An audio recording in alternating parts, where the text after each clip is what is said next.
Well, hi. And yes, we are here once again for another episode of Unstoppable Mindset. Shea Cunningham is a sustainability expert with over 20 years of experience, and we're going to talk about that. She works for a company now. For the company she works for is ASGN. She's the director of sustainability, and we're going to have to talk about that and see what all that means. But first, Shea, thanks for being here and welcome to Unstoppable Mindset. Thank you so much, Michael. I'm really happy to be here with you. Well, we're excited. Now, where are you located? I am in Culver City, which is basically, it's go ahead. LA County, West LA, adjacent to Santa Monica, that sort of area. So from up here in Victorville, I could just kind of chuck a rock down the pass and maybe it would find you and pound on your window. Yeah, we're not too far apart. That's right. And we have reasonably decent weather. Yeah, today is gorgeous. I actually just took a bike ride. That's one of my passions is bike riding, road biking. So it was a lovely day this morning. Much better place to do it than going and trying to do it in Buffalo, New York. That is true. Yes, I have some friends in Chicago right now, and it's like 4 degrees. So I'm very grateful. Yeah, not quite as pleasant as here. It was 31 degrees this morning when I got up in Victorville. And yesterday, I think it was, or Wednesday, it was down to 22. So, but we're a little bit up in the mountains. We're in the high desert. So we get a little bit more of the cold weather, but not nearly as much as the precipitation as you all saw down there. The water doesn't tend to drop in Victorville very much. We're in a valley, so the clouds have to go up over mountains and other things. So by the time it gets here, it loses a lot of its moisture. So you didn't get to experience the atmospheric rivers that we were having around my area then? Not so much. I think we maybe got 3/4 of an inch of rain, but that was about all.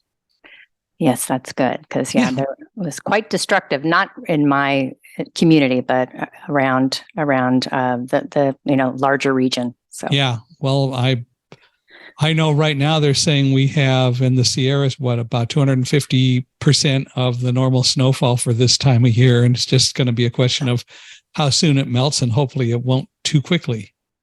Correct. Yeah. And it hasn't rained this much and produced this much snowpack for over a decade. So it's definitely welcomed. But I know we're also not capturing as much as we need to. And that because our infrastructure is still inadequate. So I'm hoping, I'm optimistically hopeful that there will be, or cautiously optimistic, that there's going to be progress in that regard. Oh, I hope so. Well, I want to get to a lot of the things that you do and so on, but I'd like to start by you telling us kind of your roots, where you came from, going to school and all that, and what you studied and learned, and anything else like that you want to tell us about the earlier Shea. Okay, sure. Actually, before I went to graduate school, I was at San Francisco State University, where I studied international relations, and I minored in Latin American studies. And I had the great fortune to actually be my internship in my undergrad program basically turned into a real job. I was the research assistant to the executive director, and I got the opportunity to actually live and work in Bangkok, Thailand, for a couple of years, which is obviously not Latin America, so it was not really on the planned path that I had, but it was a fantastic experience. I helped to build a sort of a think tank at a Chulalongkorn University focused on looking at the impacts of trade and development on communities, economies, and the environment. So I basically started working in the sustainability world before the buzzword sustainability kind of came into the picture. And I was working at the Institute for Food and Development Policy in San Francisco as well. And then I went to graduate school at UCLA in the School of Public Policy and got my master's degree in urban and regional planning with a focus on sustainability.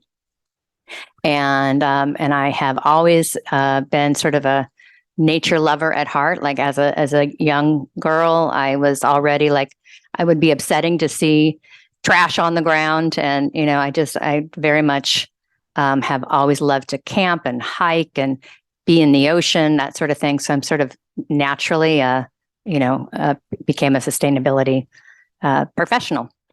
Chulalongkorn University, is that an outgrowth of the King and I? Well, it is actually the oldest university in Bangkok, the very first university ever built, right in the center of the city, and it is basically named after the king. Yes. Cool. Well, that I've heard of it before, never have had a chance to ask the question, but it is certainly something that comes to mind. So that's pretty cool. But you spent time there. Well, you in undergraduate work, you did Latin American studies and so on. Growing up, what got you interested in that you decided to go to college and study that?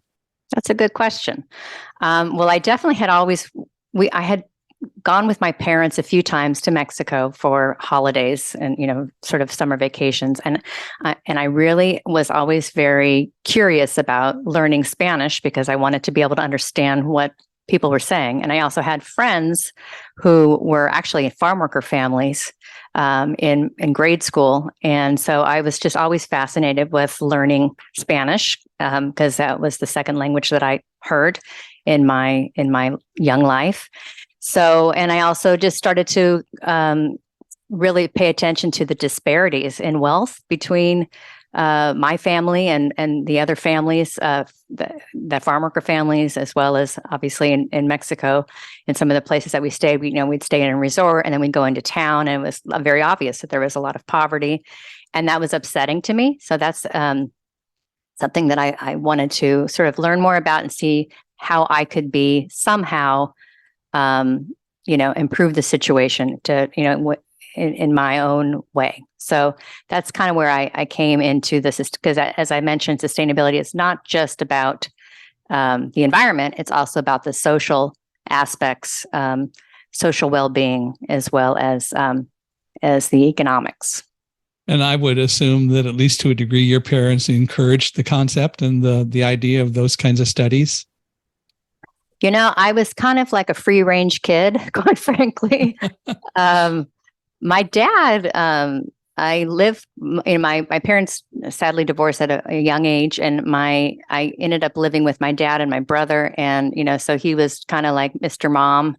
And so, he was kind of hands off, and my mom as well.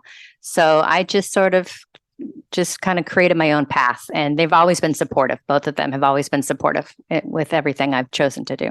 It is so good to have parents who are supportive, no matter what the circumstances like that. It's great that they were. What did they do for work? Well, I am actually the first person in my family to get a master's degree. And so my mom, she actually is an amazing interior designer. She's never really done it for money, but she's like jaw-dropping capabilities in that regard. She also got a real estate license, and she was a realtor for quite some time. And my father, he did go and got his AA degree, and then ended up, back in the day when it was not that unusual for people in their early 20s to get married and have babies. That's what they did back in the day. And so he did not, finish college, but he did. I'm very proud of him. He started in the mail room at IBM and worked his way up to regional manager over the years. Wow. And that's a pretty good feat at a company like IBM to do that. I think so too. He did. Yeah. He's a smart guy. He's still doing that? Nope. He retired. Yeah. He was kind of forced into retirement, actually. He was given the sort of the golden handshake when in 2008, when things were falling apart, the wheels were coming off the economy. Yeah. Happens all too often. So did he find something else to do, or is he just enjoying retired life after now, 15 years almost? Yeah, he's enjoying retirement, and he did a little bit of sort of what was it? It was like delivery of legal documents, kind of in his car, driving around town. He kind of had fun doing that for a couple of years. And then he realized he didn't really need to do that. So he's just enjoying his life. Enjoying it. Well, that's cool. Well, so you went off to do things in Bangkok and so on, got a degree and started to deal with public policy. And then what did you do? So what did you do out of college when you got your master's degree? Yes, first I did a little exploring in South America. Good for you. Yeah. Thank you. I did. I actually lived in my undergraduate. I didn't mention this. And when I was in my undergraduate program in my senior year, I did live in Mexico for like not quite a full year in Oaxaca, which was amazing. So if you ever get a chance to go to Oaxaca, Mexico, I think it's one of the most special places on earth. So after graduate school, I did take a little bit of time to do some exploring in South America, which was an amazing, amazing trip. Being in the Andes, for instance, was just incredible. And just the different cultures, the different cities. I am especially enamored with Buenos Aires in Argentina. But so I kind of brushed up on my Spanish and whatnot. And then I was very fortunate. I had the chair of my thesis committee started teaching at La Sorbonne in Paris. And Sciences Po, I think actually, which is another like a science-based university in Paris. And so I got the opportunity to be introduced to the OECD, which is the Organization for Economic Cooperation and Development in Paris. It's sort of I liken it to a mini think tank, or not. It's really not that mini. Sort of a smaller version of the United Nations, but it's really a think tank between the Western world countries. So it's a membership. There's member countries basically. So and it's headquartered in Paris. And I was offered a position there, so I ended up working there for about a year, living in Paris, which was a magnificent opportunity as well. And I was focused on looking at social innovations across the European region, specifically looking at sort of community-based projects that focused on improvement of both, again, in sustainability, looking at the environment, impacts on the environment of certain sorts of projects, and impacts on the community, and just also spotlighting just innovative community projects. When you were, you said in your senior year, you spent most of a year in Oaxaca. How did that work from a studying standpoint? Was that just part of the university assignment, and did you sort of work remotely, or how did that work? It was really wonderful. It was through the School of International Training, so it was an abroad program that we did have coursework, and we did have field work as well. And so we did have classes. We had a lot of guest lecturers, everything from culture to politics to history. And then we had to do like a focus project. And so I selected looking at the sea turtles of Oaxaca. They call them, It's actually called Lagunas de Chacagua, which is where two different types of sea turtles come to lay their eggs. And as you probably know, the sea turtles got on the endangered species list. Yeah. And so that had to stop. And so this was a project run by marine biologists. And so I basically lived with them for about 6 weeks and experienced their project. And I helped. It was magical. I was able to help, bring the the eggs that were being laid, and then we would transfer them into a safe area. And then in the evenings, we would liberate them into the sea and watch the little babies crawl down to the sea. It was incredible. And at night, we would watch the moms coming up, the female turtles coming up onto the shore, and then making their nest and laying their eggs. And the reason why that project was happening was because the community there was reliant upon the sea turtles for making lotions and and using their shells to create combs and all sorts of things like that. So then there was also a project focused on helping to create a new economy, new economic options for the community. To not so much do in the turtles. Exactly. So it became a more sustainable, operation for the community and obviously for the turtles. How big were the adult turtles, or are they? How big are the adult turtles? I don't remember exactly in terms of measurement, but I would say, they're huge. The green turtles are, they get to be like at least 4 feet long. Okay. Yeah, they're pretty big. So they're big like some of the Galapagos turtles and so on. Well, not as large as those, because the Galapagos are the largest turtles, I believe, on Earth. But there are some real big ones, and they kind of take your breath away. I'm more used to desert tortoises, and we don't see them nearly as much now. I grew up in Palmdale. We had pet tortoises growing up.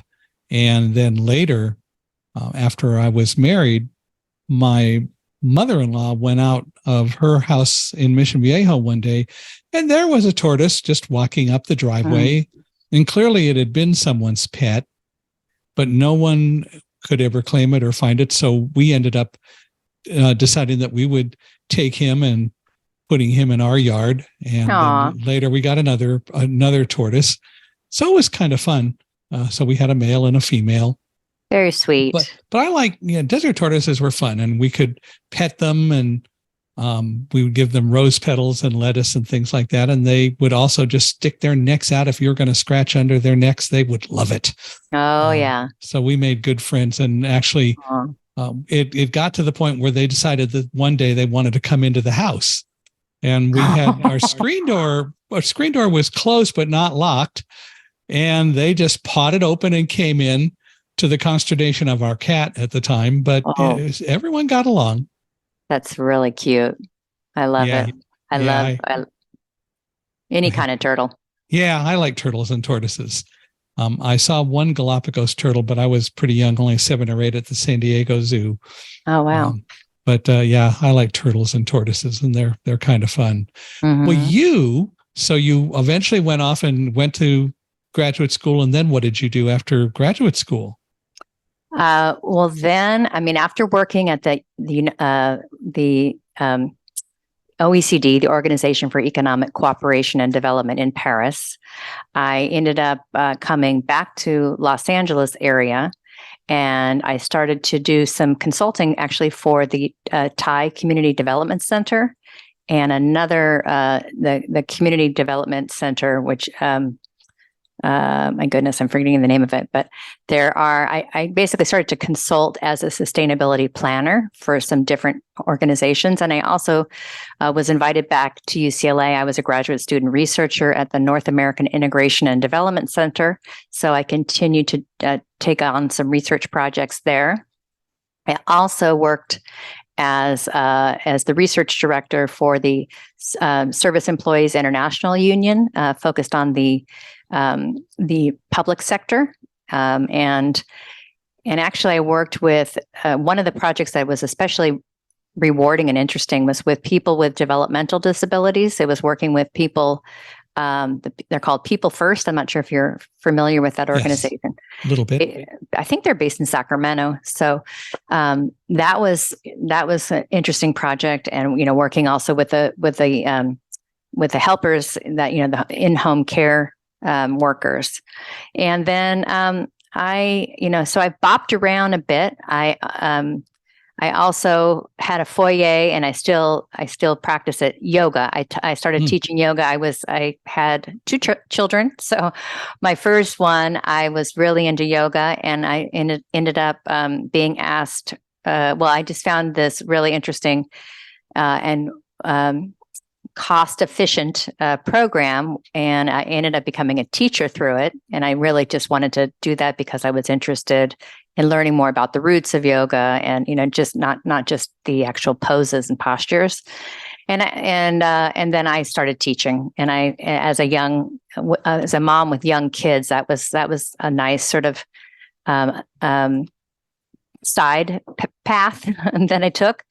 And then after my kids got a little bit older, and I started going to elementary school, and my first kid in elementary school in kindergarten, that's when I noticed that there was not any even recycling happening at the school.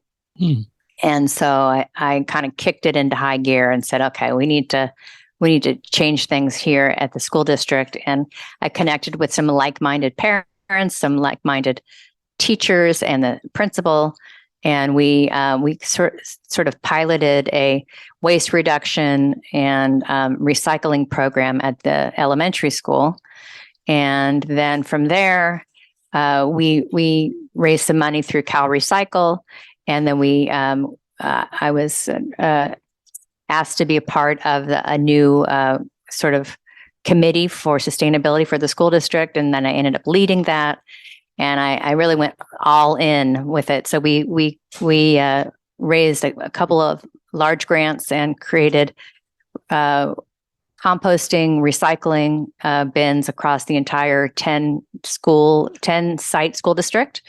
And then we worked with, we started with that, but then we really got into building our sort of co-curricular awareness program, and worked with the janitorial staff and brought in green cleaning supplies so that they're moving. So it's basically healthier for them as well as the teachers and the students. We brought in solar to offset the fossil fuel burning and to reduce the carbon emissions, and to provide sun shading for the parking lots and the playground areas. And we also worked on water reduction or water conservation. We worked and brought in some new landscaping. So it was like for about 5 or 6 years, I was very focused on that while doing other sort of consulting projects on the side. I also worked helped Sony Studios, which is also in Culver City, become a zero waste studio, because it's really neat. They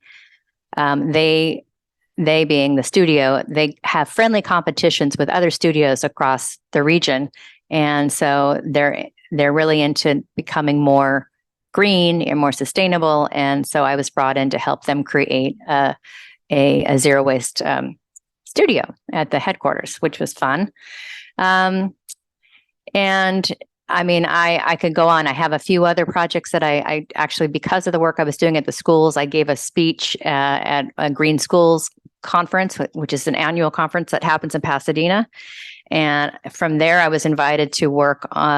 There's a Proposition 39 that was created, kind of a loophole that was found for funding energy efficiency and renewables in public schools. That money is sunsetted, but for about 6 years, there was a really good amount of money for different schools for LED lighting retrofits and solar panels. And so I basically helped with that program.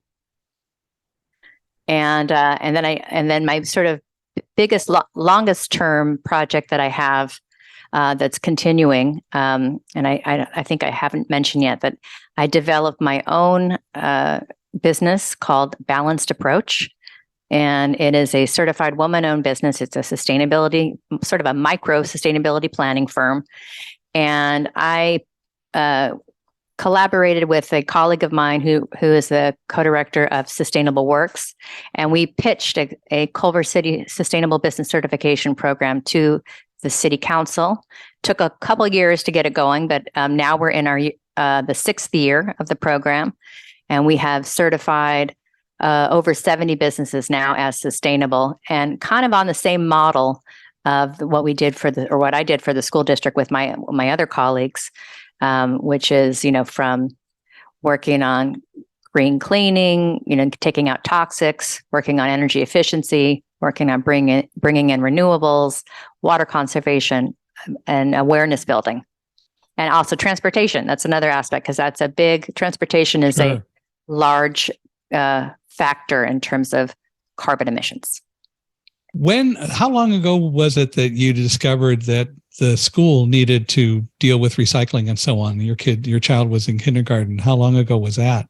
I'm dating myself now. My son is 18 now. Okay. Yeah. Well, So that was like 13 years 13 ago. years ago. Mm-hmm. It is sort of surprising, and this is why I was asking the question, that late in the game, well, maybe not, but it's sort of surprising that they hadn't gotten very conscious about doing recycling and so on. So 13 years ago would have made it about 2010. You would have thought that they would have done more to address the issue, but you're dealing with in a sense, the government. Yes, I would. That's why I was like, okay, well, this is not okay. We need to teach our kids how to be environmental stewards, and it's not. And as we know, recycling is not. There's like you've heard of the 3 R's, right? Reduce, reuse, and recycle. Right.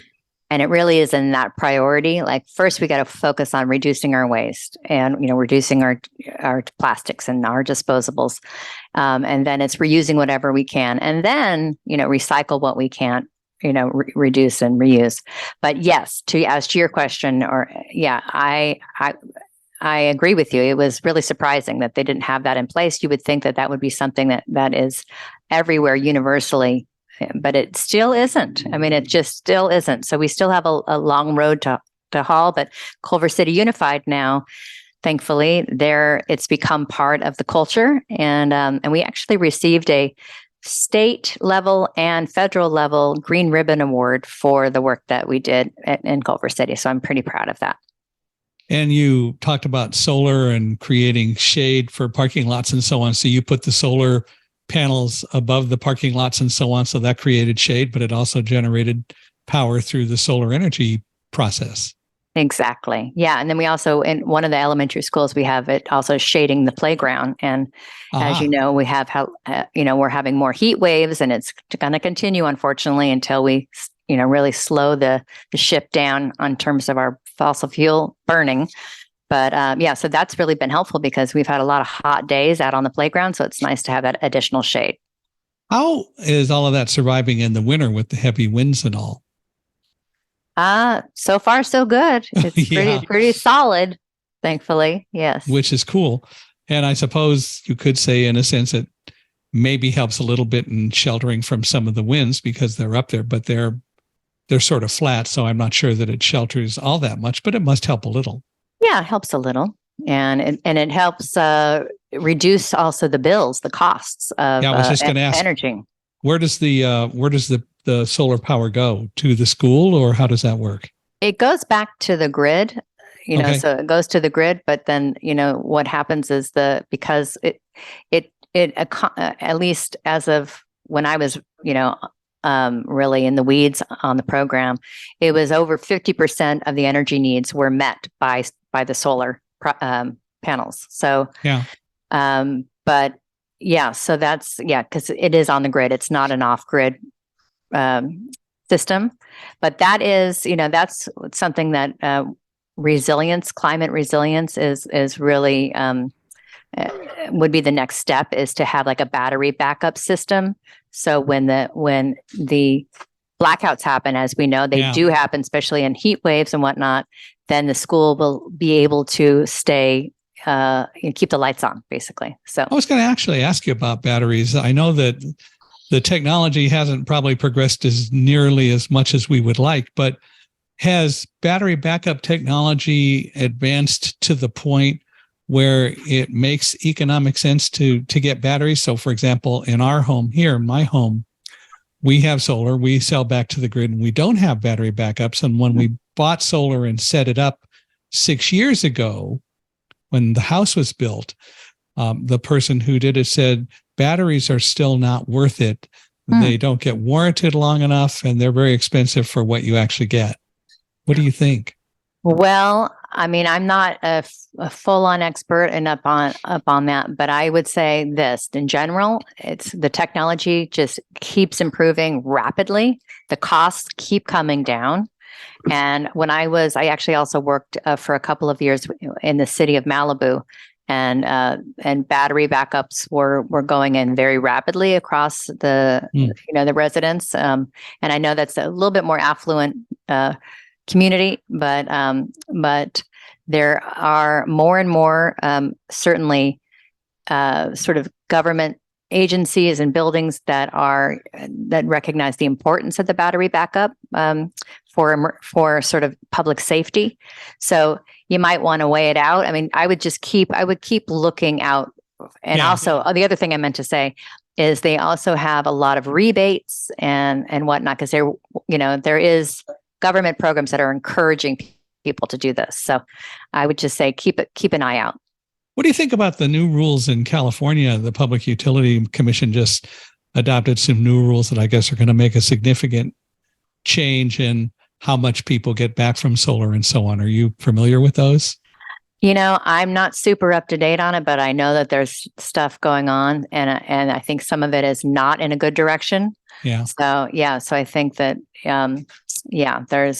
that is something to stay abreast of. But I think in the end, it's got to move in the right direction, because in terms of emission reduction targets, yes, tons of municipalities have made them. Certainly the state has made them. A lot of cities have made them. Going net zero by 2040, I believe, is Los Angeles, by 2050 for the state of California. And also, if I'm not mistaken, I think that's also the case for the federal government has made that commitment as well. And then publicly traded corporations are actually going to be mandated to do so beginning January 1st, 2024, because the SEC, the Security and Exchange Commission, is going to be there any day now. Q1, this first quarter here in this year, 2023, they're supposed to be publishing their new regulations, which will be effective January 1st, 2024, and that's going to include greenhouse gas inventories. They need to be third-party certified. There needs to be target emission reduction targets made, and there needs to be progress made upon those targets on an annual basis through reporting. So things are definitely moving in that direction. Well, we said at the beginning that you were a sustainability expert and so on. I'd love to get into some of that. What it really is sustainability? Sustainability, the UN, I believe the United Nations defines it as meeting the needs of the present without compromising the needs of future generations. So that's it in a nutshell. But it's also seen there's also a term called the 3 Ps, which is people, planet, and profit. So it's definitely not just about the environment. It is also equally about the impacts on the community, community well-being, social well-being, as well as the finances of it. Like, is it financially sustainable? There's another sort of visual of the 3-legged stool. So you need each pillar because it won't stand up if you have a pillar that's missing. So it's the environment, it's the social aspect, and it's the like I said, the economy or the financial aspect of it. So the idea, though, is that we do need to look not only for now, but we do need to look for the future. And it just seems to me that when I hear a lot of the debates and I hear a lot of the discussions coming out of Washington and other places, there's a cadre of people who just tend to not seem to be thinking much about the future at all.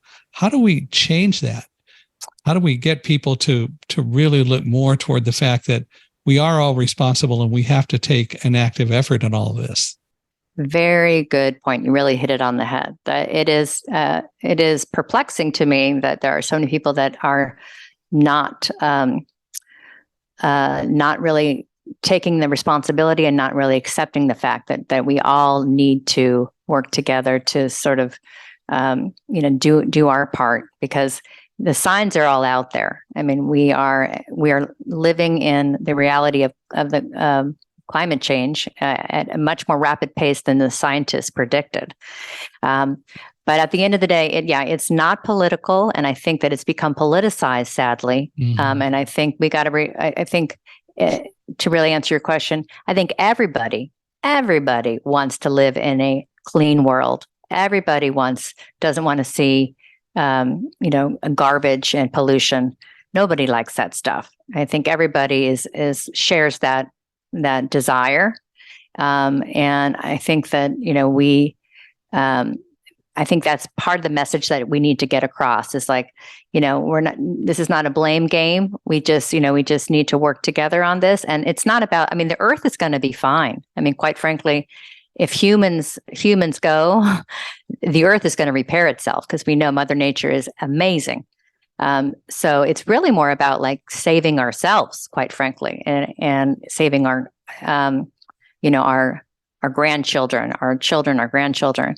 So, and it's not something I want to emphasize. It's not something that's in the future. We're already living in this situation. As you know, the extreme weather events, like very massive storms, elongated storms, larger fires than ever, long-term droughts. We're in a 20-year drought now, even though we have this tons of precipitation happening now. That's probably not going to continue. So we have, it's kind of like global weirding. I'm not sure if you heard of that term, but I think really feel like that encapsulates it. There's just crazy weather patterns going on. It's very destructive.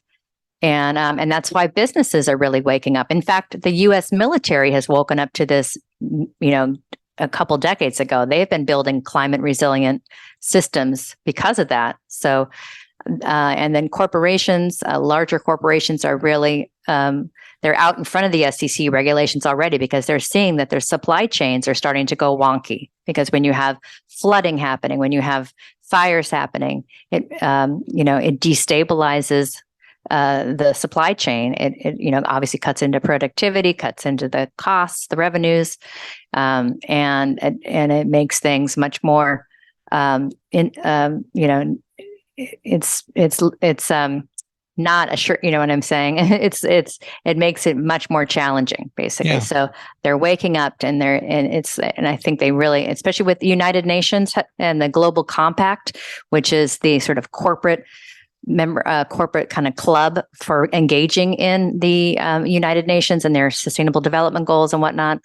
They're working together with corporations to achieve, to work on progressing and to work on getting more renewables out there. So we have the options to start really bringing down the carbon. Yeah. And you said that this isn't really a political issue, or shouldn't at least be a political issue. And that makes perfect sense. But unfortunately, it's become so much of a political issue, let's say, at least in this country. You've got people who say, well, this isn't really there's no such thing as climate change because it's really just nature, and it's the way it's always been, and it's the way it's always going to be. How do we get people to recognize that there really is a difference? Well, I think there's so much evidence, so I think it's really boils down to education. I think we need to have more kind of roundtable discussions. I think we need to, meet people where they are and sort of focus in on what's impacting them personally and what's might be impacting their family personally. But also coming back to, it's really the science is there, the evidence is there, I think, and I'd be happy. I don't know if this is a possibility, but I'd be happy to give you some links that you can share in your program. Please do. Okay, so I'll do that. But I think definitely. At the end of the day, it's really the education piece. And people need to be open to be educated before it gets too late, because it's not a new concept that there are things happening. I mean, you can go back to the Silent Spring with Rachel Carson years ago. That's right. So we're not dealing with anything magical here. And the more some people protest and the more things happen, it's pretty clear that there really is an issue that we have to deal with. Absolutely. So for you, you you did a lot of work in public policy and so on, but what really then drew you to get so incredibly involved in sustainability and so on? Was it what happened in kindergarten, or is it just that you always noticed those things, or what? Yeah, I think it's just in my DNA, Michael. It just really was a no-brainer for me that this is what I wanted to do with my, professionally with my life. So I very much, I feel very fortunate actually to be in this field, because it's for me, it's just deeply meaningful. And I sort of live and breathe it. Like, I try to be as sustainable as I can in my own life.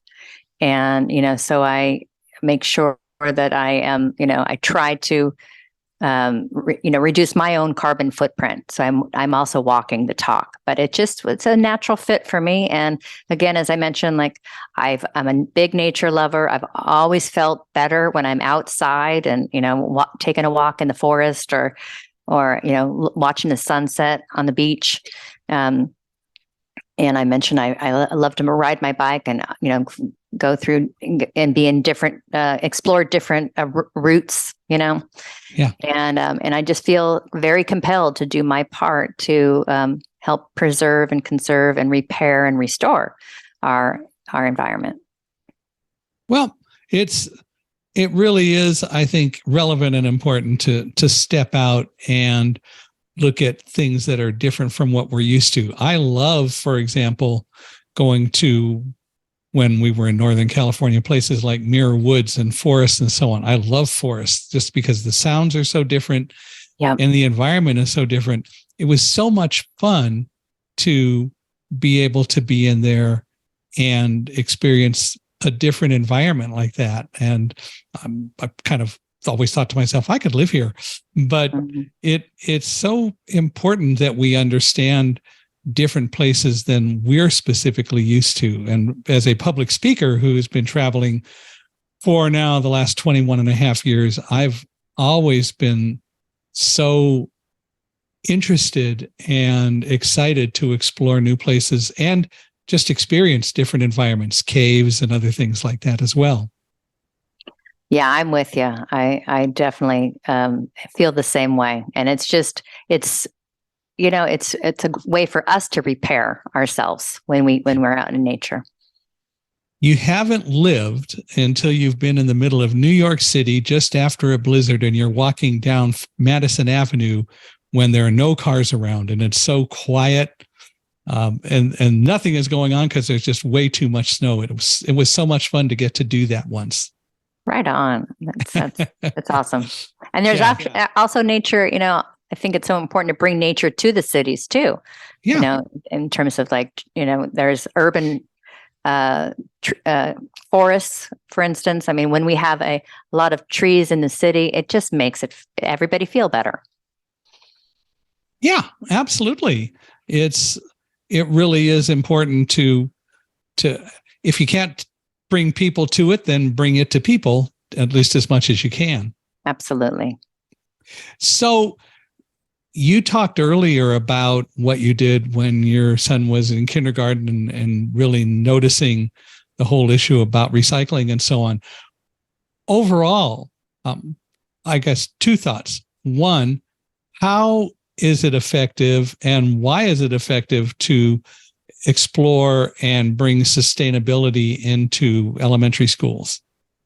Very good question.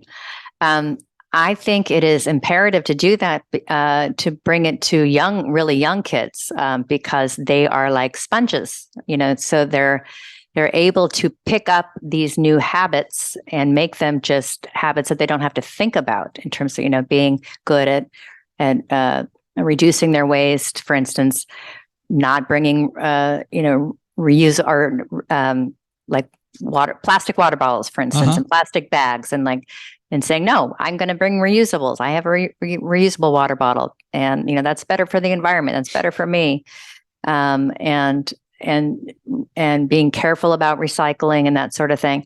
When you teach the young kids, they are like I mentioned, they're little sponges, and so it just becomes habit for them, and then it's not something that they really have to learn and whatnot. So that's really, when you get to like high school, as we all know, and something happens to the teenage brain, and they are, sometimes they're a little defiant, and they don't necessarily want to do what the adults are saying and whatnot. So it's harder. And it's, as we all know, it's always hard to change, especially for adults.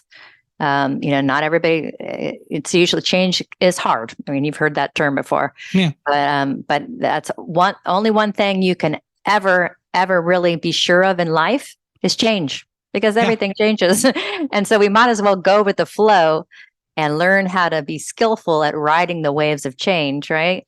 So, but yeah, I mean, I just think that the younger, the better. And if we all did that, if it was universal, within a half a generation, we'd be, doing great. What's ironic, of course, is that however it happens, we're taught to fear change. Yep. We all say, yeah, change is all around us, change happens. But when it really comes down to it, we're afraid of it. Yes. Well, they talk about change being hard, and we kind of go into that reptilian brain of like, fear, we got to watch out for this. And I think I think that it makes it the biggest challenge, and I do think that he is a politician, but Al Gore, I don't know if you remember his inconvenient truth. Inconvenient truth. Yeah. Yes. I think that's a brilliant phrase, because that's really what it is. Yeah. It's not, we have built, especially in this country, as you mentioned, it's more political in this country than anywhere else in terms of climate action and, and the awareness of climate change, or lack of awareness. But it is something that, we, what am I trying to say? Where am I going with my thoughts? I'm having a moment. We continue to fear change. Yes. And it shouldn't be an inconvenient truth that change happens, but you hit it on the head. He's right. It was a while before I actually saw it. I was actually flying to Japan after my first book, Thunderdog, was published, and that's when I actually watched the movie. It was on the airplane. Okay. But it was so enjoyable. I watched it twice, but I really appreciated what he had to say, and he's absolutely right. Yeah. And it shouldn't be an inconvenient truth, but we make it something that's inconvenient. We just don't like to deal with all of that. Good point. And that's what the word convenient is what I was trying to get back to, that we have created this culture in America. So I think it really started in the 1950s of convenience, creating a culture of convenience. Yeah. So, like, TV dinners and fast food and disposable water bottles, and, just everything is to go, coffee to go with a disposable, cup and lid. And we are literally swimming, and like we are, way over our heads in waste now. We have a serious waste problem, which of course is also a carbon emission problem as well. And we have so much waste in this country, and it's all because of like, creating this sort of like, it's a mirage really of like, we're better off because we have all this stuff that we can collect, and we can, just enjoy once and throw away. And, and so that's the kind of stuff that it is hard, but we got to change that we can't keep living like that. Are there any water bottles, the throwaway water bottles, that actually are recyclable and are biodegradable and so on? Have we done any of that? There are bioplastics, but that's actually a whole nother problem because our recycling infrastructure is inadequate to handle those bioplastics. They have to be basically heated up to a really high degree, and very, very few municipalities have that capacity at this point in time. But, there is something about like being up, in terms of the source is better because it's not fossil fuel driven, or, it's not made by fossil fuels or made from fossil fuels, but, standard plastic bottles can be recycled, but at the end of the day, only about, it's really kind of like, only about like 10% of total recycling stream really gets recycled. And Yeah. it's because so I know there is some hope in California. There is a bill that finally got passed. It's been like up for passage for many, many, many years. But I forget exactly the year. I think it's not till 2025 or maybe 2030, which is too far into the future from my perspective. But that all packaging has to be actually recycled or composted by that date in California. And when something as big as the California economy makes a change like that, then it will have reverberations across other states as well. So I'm somewhat hopeful that we're moving in a good but very slow direction, in the right direction. But besides just like the disposable sort of packaging and whatnot, it's just like a fast fashion. I'm sure you've heard of that term, of like textiles and apparel, that sort of thing, and purchasing of stuff we don't really need. That's the kind of stuff that I think we just need to be more reflective and mindful in our society. Yeah, we need to recognize that we need to be the solution and not the problem, or not part of the problem. And we're just not collectively doing nearly as much of that as we should. And another example of some of that, and we hear about a lot, is greenhouse gases. Where do they come from, and where do greenhouse gases fit into the whole equation of what we're talking about? Right. Good question. So greenhouse gas, I have been mentioning emissions, and I was referring to greenhouse gas emissions. So that is basically what happens when fossil fuels are burned. So fossil fuels are, mined or extracted from the earth. They're very, very polluting, and they're basically through the energy industry. It's one of the major sources of fossil fuel burning and greenhouse gas emissions in our country, and actually mostly around the entire world. Industry and transportation is another source of the greenhouse gas emissions. It's up to depends on it's kind of there's different ways to slice and dice the pie in terms of where the emissions come from, but I've read many different sources that say about 40% of our emissions come from fossil fuel burning in cars and trucks. So that's one of the reasons why it's so important to move away from fossil fuel burning cars and move into electric cars. I know that there is greenhouse gases that are emitted in the making of the cars, but in terms of driving the electric vehicles, especially if you are charging, in a house or a home that has solar energy, right? Yes, then you really are making a big impact, a big positive impact. Yeah, and that makes a big difference. And I know we're going to get there. I do hope it happens sooner than later. I'm absolutely, totally supportive of the whole concept of electric vehicles, although I do think that we need to be responsible, and there have been laws passed about this, but too many electric vehicles still don't make a noise. So those of us who don't see those cars coming are put in danger.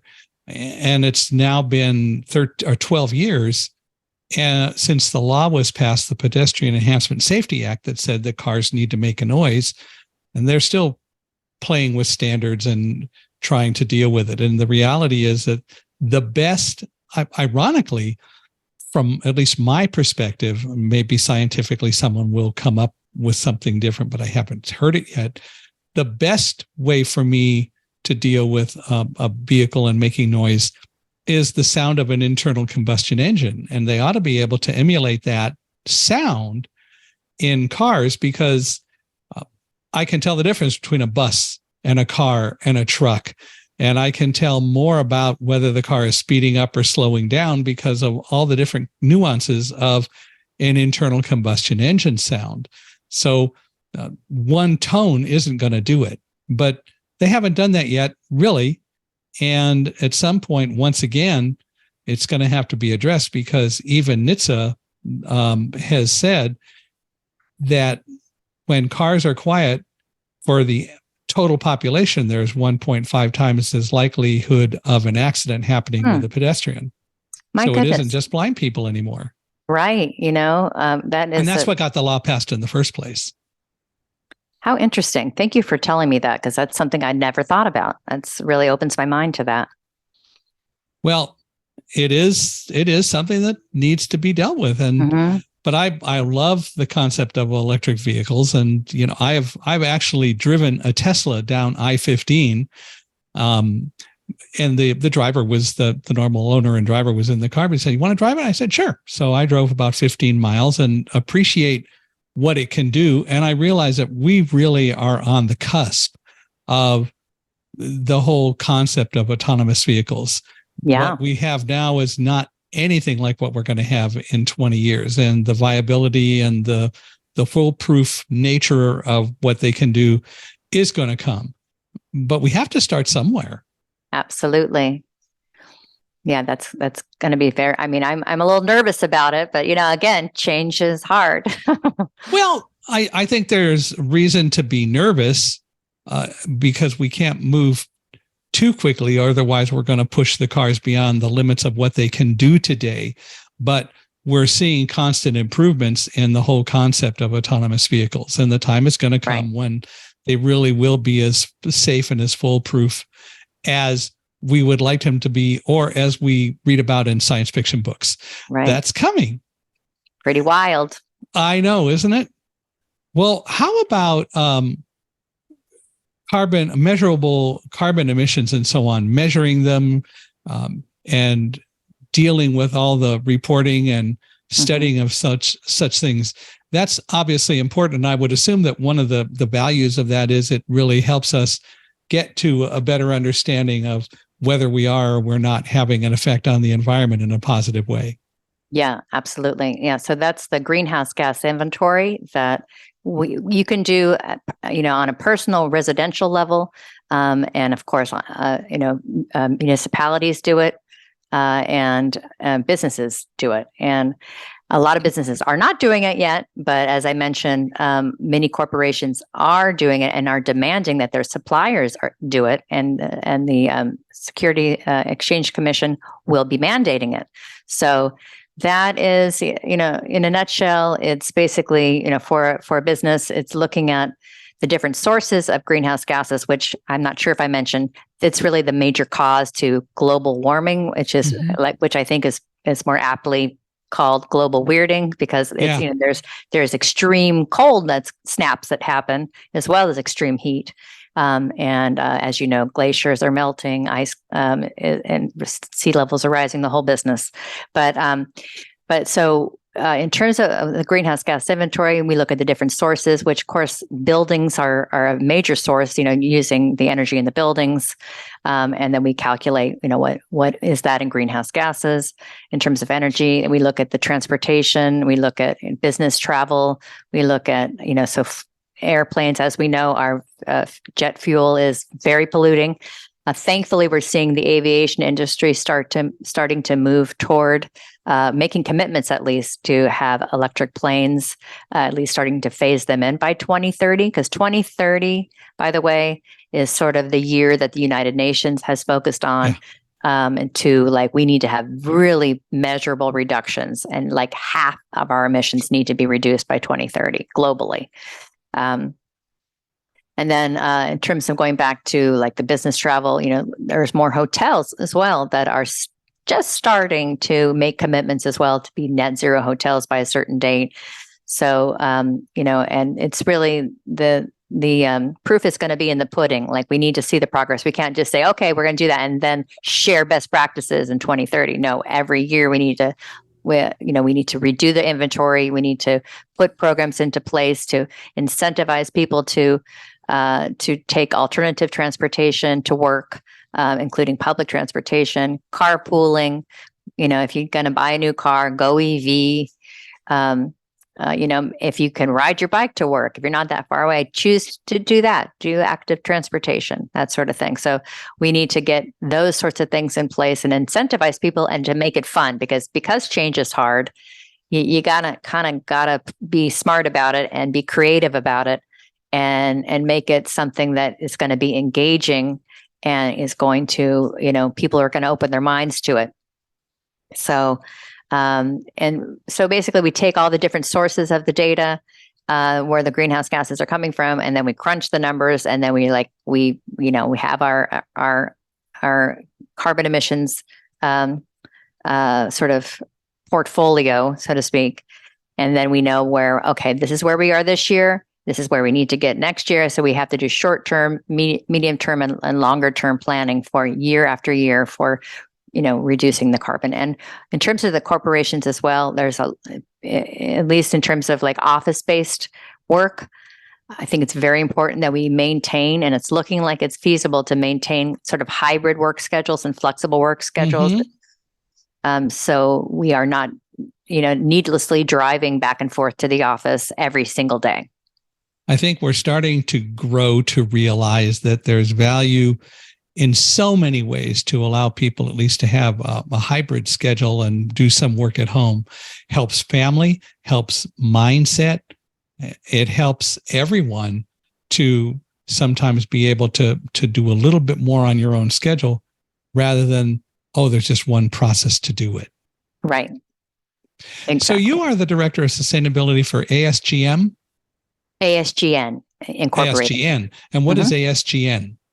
ASGN is a company that it's a publicly traded firm in the Fortune 600, and they are an IT consulting and staffing firm. And ASGN's main clients are really the top sort of 25 of the Fortune 500 club.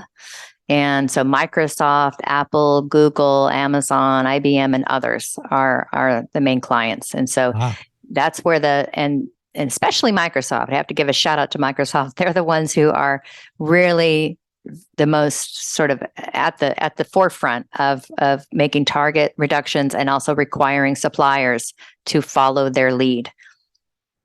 Cool. Well, it's going to be exciting to see how things evolve over time. I really appreciate what you're doing, and I hope the people who are out here listening will learn from it. And definitely, please send me links and maybe links to things you have written and so on, and we will ensure that those are in the show notes so that people will have access to all of that. Will do. Thank you so much, Michael. Well, this has been really fun. Well, I definitely want to thank you, Shea, for being here. How can people reach out to you or get in contact? Well, you can either go on LinkedIn and look me up, Shea Cunningham, SHEA Cunningham. And also, as I mentioned, I still have my certified woman-owned business balanced approach. And my email is just Shea, SHEA, @balancedapproach.net. There you go. Direct contact all the way. Well, absolutely. This has been fun. I hope you've enjoyed listening to us today in this conversation. I'd love to hear your comments. Feel free to email me at michaelhi@accessibe, ACCESSIBE.com. And while you're thinking about Accessibe, go to the website and do a free audit of your own website and see how accessible it is, which is another whole story. But you can also go to michaelhingson.com/podcast. Hingson is HINGSON. And we hope that you'll give us a rating wherever you're hearing the podcast and that you go back and listen to some of the other podcasts. We really appreciate it. But a 5-star rating and your comments are absolutely invaluable. And we hope that you'll give us any thoughts that you have. Shea, for you and anyone listening, if you have any thoughts of other people we should have on as guests on Unstoppable Mindset, please let us know. Please email me. Let us know about guests. Give us introductions. We'll bring them on. Will do. I appreciate that. Well, again, Shea, thanks very much for being here with us and doing this today. Thank you so much, Michael. Take care. You too.